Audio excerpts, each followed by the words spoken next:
When we start learning a language, we bring in all these assumptions about what language is. And when we try to discern which language learning methods are best, well, that depends on what we think languages are made of. The classical mainstream model of language learning that we all start with is very simple. Languages are fundamentally made from two things: definitions and rules. So the best method to learn a language is the method that teaches us rules and definitions as efficiently as possible. Then we use this criteria when it comes to comprehensible input. And that leads us to say, well, comprehensible input isn't a good language learning method. It doesn't teach you definitions and rules fast enough. So therefore, comprehensible input is a slow and efficient way to learn a language. But what if our assumptions are wrong? What if language learning isn't fundamentally built from definitions and rules? If the classical model is wrong, then before we judge any language learning method, we have to ask a more basic question. What is a language actually made of, if not definitions and rules? What I'm going to show you in this video is the core hypothesis of comprehensible input actually assumes a completely different model of what language learning actually is. And what we're going to see is that this model explains native-like fluency far better than the classical model does. The most succinct definition of comprehensible input is this: we acquire a language by understanding messages in that language. But notice the word messages doesn't appear anywhere in the classical model. The classical model gives us definitions and rules, so what exactly is a message? Well, let's watch the exact demonstration Stephen Krashen gave when he introduced comprehensible input to the world in the 1980s. Das ist meine Hand. Verstehen Sie das? Hand, Kopf. Das ist mein Kopf. Verstehen Sie Kopf? Ja? Gut. Kopf. And here I'll draw a picture now. Kopf. Ist gut, ja? Schön. Kopf.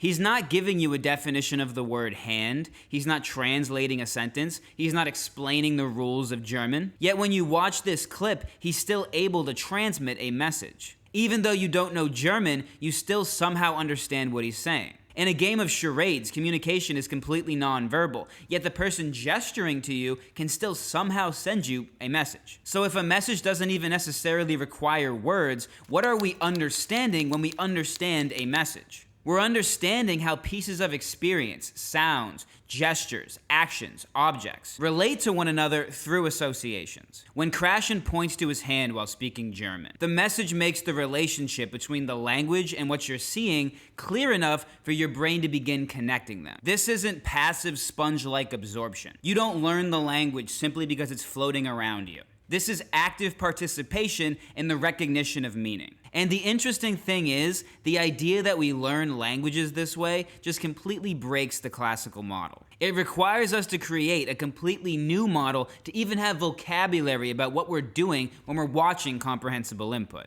What are we really doing if not learning definitions and rules? We're going to call this new model the associative model. And at the most basic level, the basic building blocks are experience linked together by association. And experience is the smallest unit of conscious awareness that can be distinguished by the learner at any particular moment. And association is a weighted directional link between two experiences where activating the first raises the probability that the second activates as well. The classical model says that your understanding of a language is a collection of definitions and rules you've learned to apply automatically. The associative model says your understanding is a weighted network built from experience, and what we call definitions and grammar are patterns that emerge inside that network. Now you might be saying, well, all that sounds very abstract. How are you actually going to prove that the associative model is better than the classical model? Well, we can show that it better explains the experience of native-like fluency. And luckily, all of us already have something inside our heads we can examine to find clues about how native language fluency actually works. And if you haven't guessed, that's your native language. We're going to be examining our native languages. So instead of just saying, well, kids learn this way, therefore we should, we're only going to look at how we experience our native language right now and show that what we experience is best explained by experience and associations as opposed to definitions and rules. I'm going to demonstrate 4 phenomena in your native language, and by the end, I think it will be obvious which model explains them better. Phenomenon number 1. You can't define words that you know very well. Try to define the word love. Go into your head, locate the word love, crack it open, and tell me the definition. If you notice, when you reach for what love means, you don't find one clean definition sitting in a drawer. And that should bother us if words are supposed to be stored definitions. If a word were truly an atomic definition, then defining it would be the easiest thing in the world. You'd crack it open in your head and you'd read off what's inside. But that's not what happens. It seems instead that you don't have immediate access to a definition at all. To produce one, you have to start reaching for experiences tied to the word love. Maybe you start thinking about feelings associated with love, or maybe you look at relationships in which one person said to the other, I love you, either in your own life or maybe in a movie or a story. Your brain doesn't reach for some atomic meaning first. It reaches for experiences, feelings, situations, relationships. And notice how strange that is. You understand love deeply. You recognize it across completely different situations, and you use the word very naturally. But when I ask you to produce the definition that supposedly constitutes your understanding, you can't simply read it out of your mind. And that's because the classical model has the order backwards. It imagines that the definition comes first, and that allows us to understand each use of the word. But our experience runs in the opposite direction. We encounter the word in thousands of situations. It becomes connected to different people, feelings, actions, etc. Then if someone forces us to define it, we try to construct a definition from that enormous collection of relationships. In other words, we don't understand the use cases because we understand a definition. We're able to produce something resembling a definition because we understand the use cases. And the associative model explains that very naturally. Love is not an atomic definition floating around in our head. It's a dense cluster of experiences connected by associations. Remove every feeling, relationship, experience, sentence, and concept love has ever been connected to, and it's difficult to imagine what meaning would actually remain. So definitions are real and useful, but they're not primitive categories that explain how we understand words. A definition is just a compressed description of related experiences.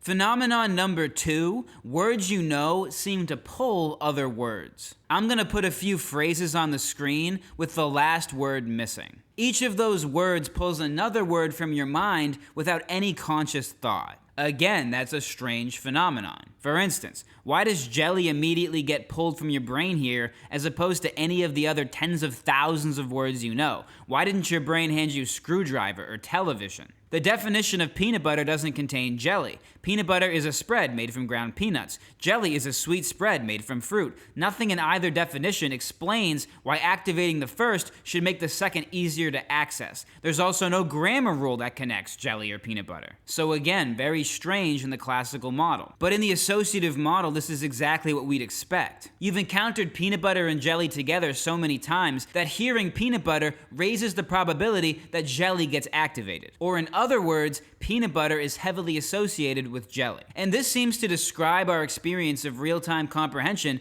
very well in our native language. When somebody speaks to you in your native language, your mind isn't passively sitting there waiting for each new word to arrive so it can look up its definition. Everything you've already understood is constantly activating things that might come next. But individual word associations are only the smallest version of this phenomenon. We're gonna come back to this idea later and show just how powerful this process becomes. But to get us there, we have to talk about the third phenomenon. We recognize categories that we never consciously learned. Let's play a game of one of these words is not like the others.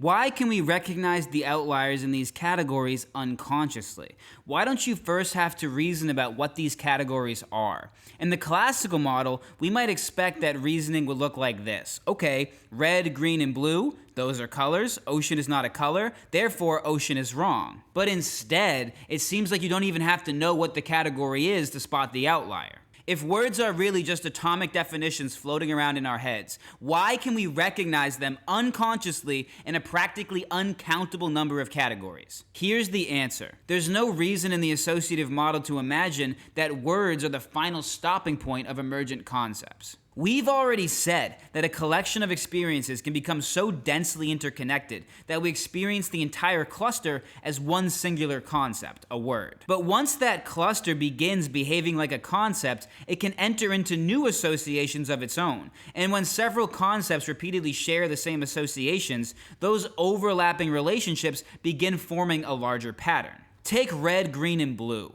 Each word already has its own network of meaning, but those networks overlap. All three are connected to vision, light, appearance, and the question, what color is it? Every time they occupy these same relationships, that shared pattern becomes stronger. Eventually, the overlap becomes stable enough to behave like one concept of its own, color. This is what we might call a high-order concept, a pattern of associations that becomes stable enough to start acting like a concept on its own. And our brains seem to be able to create these high-order concepts completely unconsciously in a practically uncountable number of ways. If this is getting a little technically dense, I want to give you an analogy for this idea so you have the intuition behind what we're showing here. Think about a melody. At the simplest level, one note can be associated with another note that often follows it.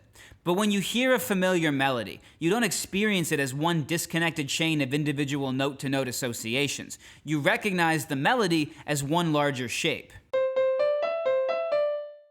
That larger shape is built from relationships between individual notes, but once the pattern becomes familiar enough, the entire pattern begins behaving like a single concept on its own. It begins behaving as a high-order concept. For instance, I can change the key of this melody and you still experience it as the exact same melody. That means I changed every note, but you still recognize the high order structure. I can change the octave, making the pitch higher, and you still recognize the melody. I can add a variation, and you recognize it. I can even change the mode, and if the melody is familiar enough, you can still recognize it. The underlying pieces are completely different, while the larger pattern somehow remains recognizable. And notice that we didn't have to introduce any new primitive category to music called melody. We started with individual notes played in relationships, and those relationships themselves began behaving as concepts. The melody is real. You can recognize it, you can remember it, you can compare it to other melodies. But it's not an additional category sitting underneath the notes. It only emerges from the way notes relate to one another. And now I want to bring that same idea back to language. Two of these sets we started with were grammatical categories. Dog, table, and problem don't mean similar things, but they've repeatedly appeared in many of the same relationships inside English. Those shared relationships allow the entire cluster to begin behaving like one high-order concept, what we consciously call a noun. Quickly feels immediately like an outlier because it isn't included in that high-order concept. Him, her, and them have repeatedly appeared in another shared set of relationships. You don't need to know the name of that grammatical category to recognize that they doesn't belong. And notice what determines membership in these categories. There doesn't seem to be a rule stored somewhere deciding that dog is a noun and quickly isn't. Membership isn't rule-based, it's simply the result of shared associations. The weird thing is, the classical model makes this arbitrary distinction between certain high-order categories. The concept of a color doesn't require us to store any grammar rule, apparently, but for some reason the concept of noun does. But I can make really unintuitive sentences that we immediately know are nonsense using colors. I'm going to the green today. I always know what blue it is. I never gave it to the red. Why would the set of colors require no rule-based system to verify their correctness, while nouns for some reason do? Just because one high-order concept is structural doesn't make it fundamentally different from every other high-order concept our brain can unconsciously create. Or in other words, it doesn't seem like we need to posit some separate rule-based system to explain grammatical categories. And once high-order concepts like nouns and verbs exist, they can form associations with one another just like words do. In this set of phrases, the individual nouns and verbs change, but the relationship between the two high-order concepts remain recognizable. This relationship is called predication. That gives us grammar in the associative model. Grammatical categories are just high-order concepts, and grammatical structures are just associations between those high-order concepts. In the classical model, grammar is thought of as actual rules you store in your head. And you supposedly understand grammar when you can apply these rules implicitly, really fast, lightning fast application. But in the associative model, rules aren't things that your mind stores at all. They're descriptions of patterns that emerge through associations. So when we drill a rule to learn it, well, we're assuming that what our mind unconsciously stores is actually a rule. What we call a rule seems better explained as an emergent pattern built from countless associations. Just like a melody emerges naturally from the relationship between notes, grammar seems to emerge naturally from the relationship between words. Once again, the associative model explains our experience without us having to posit a separate system of implicit rules. Now what we're going to do is bring everything we've demonstrated together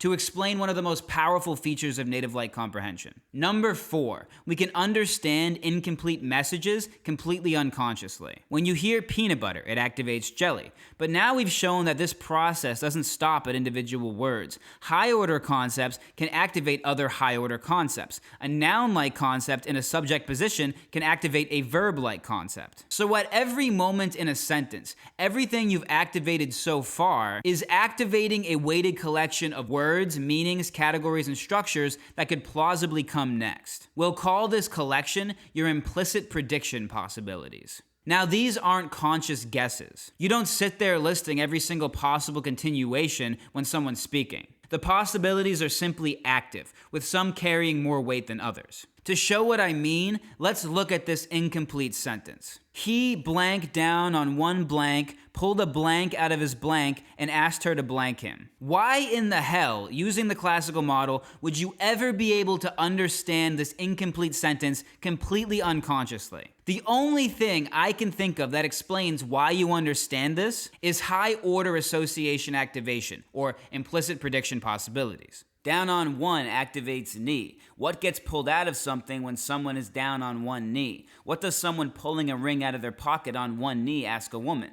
Every word, grammar concept, structure, and probably countless other associations chip in to illuminate the high-order concept, a marriage proposal. And the moment we unlock that high-order concept, the sentence doesn't even feel incomplete. Every single layer is operating at once. Individual words activate related words. Grammatical concepts activate other grammatical concepts. And the relationships across the entire message activate a larger situation that narrows every blank. By the time each missing word is supposed to arrive, your mind has already done the majority of the work for you. Each word clearly isn't being decoded from scratch. It's landing inside a network in which it's already been activated through associations. That's what makes native-like comprehension feel fluid. Every piece of the language prepares you for the next piece. The incoming word is usually only confirming or adjusting a pattern that's already running. The classical model can tell you what knee, ring, pocket, and marry mean. Grammar rules could explain why we can anticipate the grammar. But neither definitions nor rules explain why you can remove most of the sentence, including the grammar, and still understand it completely unconsciously.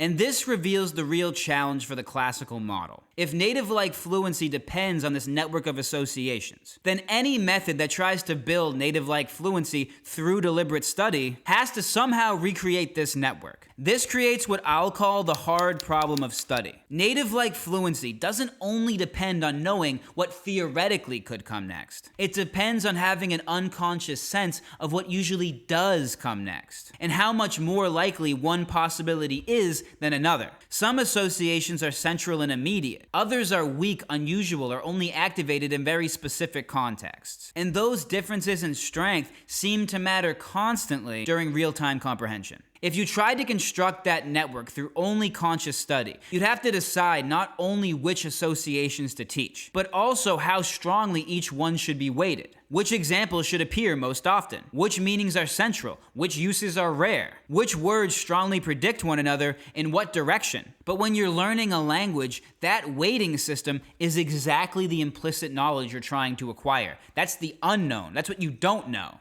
That's the hard problem of study. To consciously construct a native-like network, you'd already need the native-like network to tell you which associations to add and how strong to make them. You'd have to consciously choose and weight the relationship between every word, every phrase, every concept, every grammatical structure, every situation, and every possible continuation. Nobody can build that network one deliberate association at a time. Most of that information is something that native speakers couldn't even explain. None of us know the probability with which one word or structure should activate some other word or structure. We simply feel what usually fits. Input solves the hard problem by removing the need to choose. The language itself supplies the examples, the frequency, context, and relationships define the weights. This is why study can efficiently teach you what theoretically could be correct, while still failing to build a native-like sense of what usually is correct. And now we can finally step back and look at everything we found.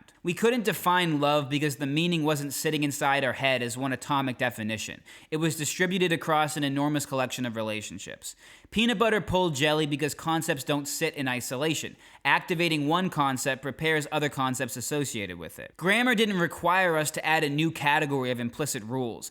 Lower order associations formed high order concepts like nouns and verbs, and associations between those high order concepts produce grammatical structure. All of those layers work together to explain how you could understand the marriage proposal sentence with most of the language missing. Your mind wasn't decoding definitions and applying rules one at a time. The entire network was active at once, preparing the meaning before it arrived. So just by examining our native language, we can show how the classical model fails to account for native-like fluency. We don't have to argue over how kids learn or squabble about studies we didn't read. We can just say that native-like fluency doesn't even seem to theoretically be even possible to emerge from the classical model. The assumption that traditional language learners walk around with is this assumption that drilling a grammar rule until it's automatic is equivalent to understanding grammar, and the idea that fast recall of a word's definition is equivalent to understanding a word. But yet, when we take those ideas seriously, they faceplant. They just don't hold up under scrutiny. Grammar doesn't seem like implicit rule application. Words don't seem like atomic definitions. And if you try to learn a language with these misconceptions, you will build your understanding of your second language in a completely unnatural way that doesn't concur with reality. You can build something, sure, but whatever that something is will be far removed from that native-like fluency that you experience in your first language. And let me just bring my experience into the picture here. I've learned a second language, and it feels remarkably similar to my first language, which suggests to me that there's no special mechanism required for building the second language that's just fundamentally different than the first. Now, of course, I can't fit the whole world into this video, so nowhere in this video did I really get into how comprehensible input efficiently builds these associations. If you're asking yourself about how these associations actually get built efficiently with comprehensible input, I'm going to put a video on the screen right there that gets into that, and I will see you there.